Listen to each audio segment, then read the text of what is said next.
Buenas tardes, profesoras. Nosotras somos Camila Aceituno, Alejandra Errázuriz, Amanda Munizaga, Valentina Navia, Valentina Puga y Valentina Valdés. Y nos tocó presentar sobre las escalas de Yesavach y CAM. Alteraciones psiquiátricas en Chile.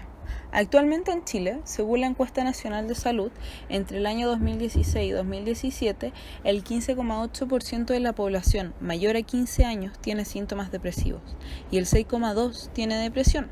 Según el MinSal, 1.800 personas al año se suicidan, una tasa que es liderada por los adultos mayores, cuya sintomatología se asocia muchas veces a algo propio del envejecimiento, ya que se presenta de manera atípica y no se relaciona con una depresión mayor. Para ello, se implementa la escala de Yesavach, una prueba de tamizaje para la depresión en la atención del paciente mayor. Por otro lado, el delirium es un síndrome clínico altamente prevalente, fatal y prevenible. Es una alteración en la atención, el nivel de conciencia y cognitivo de inicio agudo. Es un síndrome multifactorial que se relaciona con un trastorno médico general, por lo que se considera una emergencia médica. La prevalencia general del delirium en la comunidad es de un 1 a un 2%, que se incrementa a medida que avanza la edad, alcanzando un 14% en las personas mayores a 85 años. Afecta hasta un 30% en las personas mayores que consultan a servicio de urgencia y en pacientes institucionalizados alcanza una prevalencia del 60%, por lo cual para su detección se utiliza la escala CAM, Confusion Assessment Method. ¿Qué es la escala Besayet? Es un instrumento utilizado para la detección de depresión en la población de adultos mayores. Esta ayuda a guiar al clínico en la evaluación del estado de salud mental. Se aplica al adulto mayor al momento de realizar el EFAM, la parte B, y su población diana son adultos mayores a 65 años. Historia de la escala Besayet. El año 1982, Brink y Besayet crearon la versión original de 30 preguntas, formato sí y no. Luego, en 1986, Sheikh y Besayet desarrollaron la versión abreviada de 15 preguntas. En 1999, se vuelve a crear una versión abreviada de 5 preguntas. Y en la actualidad, el año 2020, se hace uso de la escala abreviada de 15 y de 5 preguntas. Validación. La versión abreviada de 15 preguntas tiene una sensibilidad y especificidad de entre 80 y 95%, dependiendo de la población estudiada. La versión de 5 ítems de la escala de depresión geriátrica, la cual en la población norteamericana resultó ser tan efectivo como la versión de 15 preguntas, con una sensibilidad de 97% y una especificidad del 85% para el diagnóstico de la depresión. Escala de depresión de Besavach. Esta escala consta de 15 preguntas, de las cuales las primeras 5 corresponden a su versión abreviada y se encuentran en negrita y cursiva. La escala tiene un formato de sí y no. En esta misma columna, las respuestas sugerentes de depresión están señaladas con un asterisco. Puntuación de la escala y uso. ¿Cómo se aplica la escala? Se debe leer las preguntas de forma continua y el paciente debe responder con un sí o con un no, dependiendo de lo que el paciente sienta de la pregunta. Cabe recalcar que algunas preguntas son difíciles de preguntar, por lo que se puede hacer de otra forma para que el paciente se sienta cómodo. Puntajes. 1 punto cuando se responda no a la respuesta con asterisco. 1 punto cuando responde sí al resto de las preguntas. Clasificación que entrega. De 0 a 5 es normal. De 6 a 9, depresión leve y mayor a 10, depresión establecida. Hoy en día existen 2 versiones. La versión de 15 preguntas, de las cuales las respuestas correctas son afirmativas en los ítems 2, 3, 4, 6, 8, 9, 10, 12, 14 y 15, y negativas en los ítems 1, 5, 7, 11 y 13. Cada respuesta errónea puntúa 1 y los puntos de corte son del 0 al 4 normal y del 5 o más se considera depresión. La versión de 5 ítems, los ítems incluidos en esta versión son el 3, 4, 5, 8 y 13. Las respuestas correctas son afirmativas en los ítems 3, 4 y 8 y las negativas en los ítems 5 y 13. Cada respuesta errónea puntúa 1 y un número de respuestas erróneas superior o igual a 2 se considera depresión. ¿Qué es la escala CAM? Es un método que evalúa el estado confusional como también el deterioro cognitivo. Esta contiene herramientas útiles para identificar delirium por medio de la presencia o ausencia de 4 características que debe presentar el adulto mayor, quien puede expresarse verbalmente. Su historia se desarrolló en 1990 como instrumento diagnóstico de delirium en la población geriátrica basada en los criterios del Manual de Diagnóstico y Estadístico de los Trastornos Mentales, más abreviado DSM-4. Fue desarrollada como una aplicación sencilla y rápida por profesionales sanitarios previamente entrenados, tanto a nivel clínico como en la investigación. El año 2001 se desarrolló el CAM-IQ o UCI para la detección del delirio en un entorno crítico en ausencia de la comunicación verbal mediante los criterios diagnósticos del DSM-4-3. Validación. La escala CAM posee una sensibilidad del 94% y una especificidad del 89%. Criterios de inclusión y exclusión.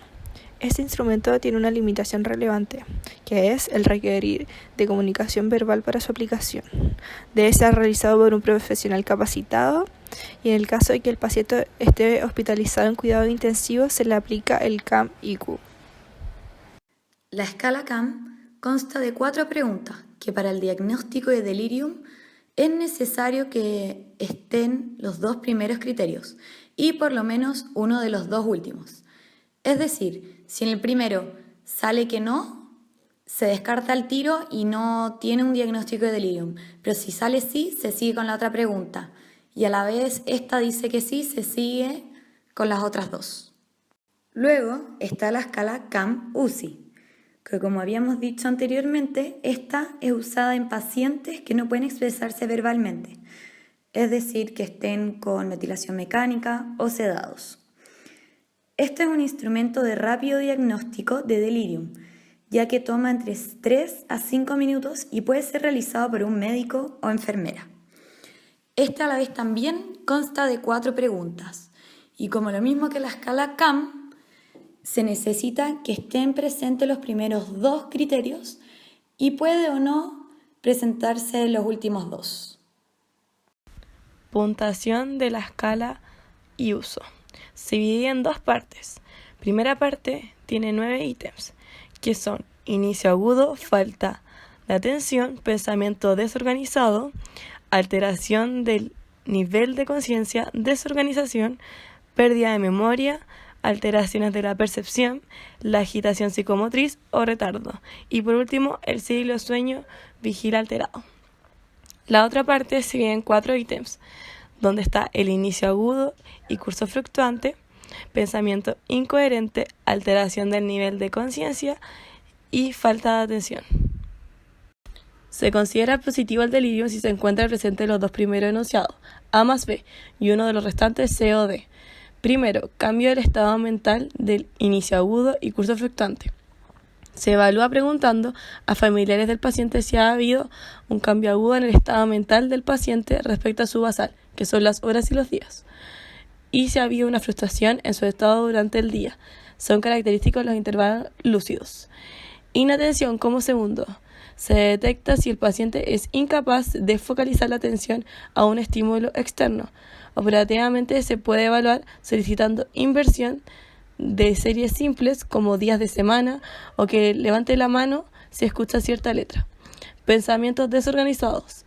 Se evalúa a través de la conversación con el paciente, que se puede observar si la conversación es incoherente o con cambios rápidos del tema.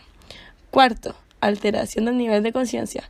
Se basa en un estado diferente a la alerta, pudiendo estar el paciente hiperalerta o hipervigilante o bien tipo hipoalerta, somnolencia, soporto. Derivación e intervención. Bueno, primero el paciente va a entrar al hospital y vamos a evaluar el riesgo de delirium. Si tiene un riesgo alto, significa que hay que implementar estrategias no farmacológicas multicomponentes para prevenir el delirio. Y por otro lado, vamos a ver la función cognitiva. En la función cognitiva vamos a identificar los cambios agudos en el estado mental basal. Vamos a ver si tiene sospecha de delirium, por ejemplo con el CAM, Y vamos a describir, eso sí, todas las causas de estado mental que puedan producir cambio en el estado mental, más que nada, como es la demencia, la depresión, la psicosis aguda y la manía. Bueno, confirmamos el diagnóstico y después vamos a ver distintas formas de manejarlo, como identificar y tratar causas médicas subyacentes relacionadas, que es, por ejemplo, el examen físico, anamnesis, signos vitales, revisar esquema de fármacos, alteraciones metabólicas, usar dosis terapéuticas en rangos bajos, y después vamos a ver cómo prevenir complicaciones, como proteger la vía aérea de las aspiraciones, adecuar soporte hidroeléctrico y nutricional, prevenir UPP, prevenir TBP, TEP, y también vamos a hacer exámenes complementarios como el hemograma, la función renal, la función hepática, y vamos a hacer gases arteriales y venosos. Eso sí, todo eso hay que evaluar y mantener adecuadamente. Por otro lado, vamos a ver cómo manejar los síntomas del delirio, que puede ser manejarlos por síntomas, estrategias farmacológicas y no farmacológicas. Las no farmacológicas puede ser como, por ejemplo, la movilización precoz para evitar las contenciones y sondas, acompañamiento de los familiares también, verificar que el paciente ocupe sus audífonos, sus anteojos, mantener la hidratación, nutrición y también, por ejemplo, mantener el sueño y la vigilia. Puede ser por medio de masajes, música relajante y infusiones de hierba. Por otro lado, también vamos a ver las estrategias farmacológicas, que tenemos distintos medicamentos que son, por ejemplo, la quetiapina oral, olanzapina oral, risperidona oral, haloperidol oral. Y lo importante de todo eso también es ver el manejo de agitación severa. También hay que medir los cambios en la severidad del delirio.